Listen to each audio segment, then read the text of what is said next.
সুপ্রিয় ভিউয়ার্স, আশা করি সবাই ভালো আছেন। তো আজকে ডিসকাস করব অর্ডার এক্সিকিউশন প্রসেস নিয়ে। একদম একটা গার্মেন্টসের অর্ডার ফার্স্ট টু লাস্ট পর্যন্ত কোন কোন প্রসেসগুলো তাকে ফলো করতে হয়।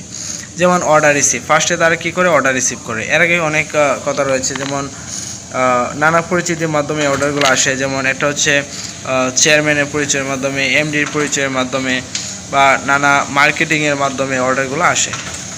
অর্ডার রিসিভ করা হয়, অর্ডার রিসিভের পরে স্যাম্পলিং প্রসেসের উপর ভিত্তি করে দিয়ে বায়ার স্যাটিসফাইড হয়, তাহলে অর্ডার অ্যাকসেপ্ট করে।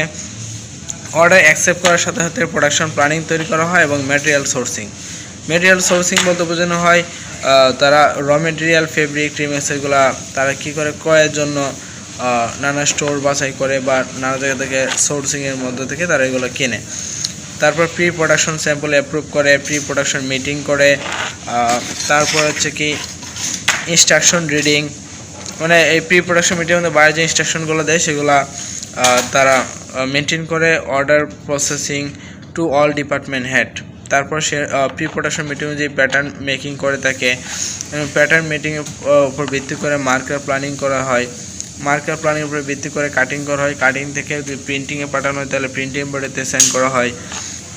এবং তারপর সুইংয়ের পরে হচ্ছে quality inspection, if any correction need. তারপর ওয়াশিংতে কোনো কোরেকশন থাকলে তারপর কোয়ালিটি ইন্সপেকশন করা হয়। তারপর প্রেসিং, আয়রনিং বা ফিনিশিংয়ে যাওয়া হয়। তারপর পেকিং, ফাইন ইন্সপেকশন, তারপর হচ্ছে শিপ কোর্স। এটা হচ্ছে একটা কমন বা একটা বেসিক যে অর্ডার এক্সিকিউশন প্রসেসটা এখানে দেখানো হয়েছে।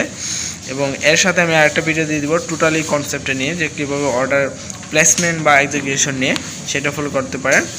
তো সবাই ভালো থাকুন। এবং এই যে আমার ইউটিউব চ্যানেল রয়েছে সেখানে quality, QA, QC, GPQ, buying QC, QMS, এমনকি অ্যাপারেল ম্যানুফ্যাকচারিংয়ের যে কন্টেন্টগুলো আছে সেগুলো আমার এখানে পাবেন। তো সবাই এটা শেয়ার করুন এবং স্টাডি করুন। আল্লাহ হাফেজ।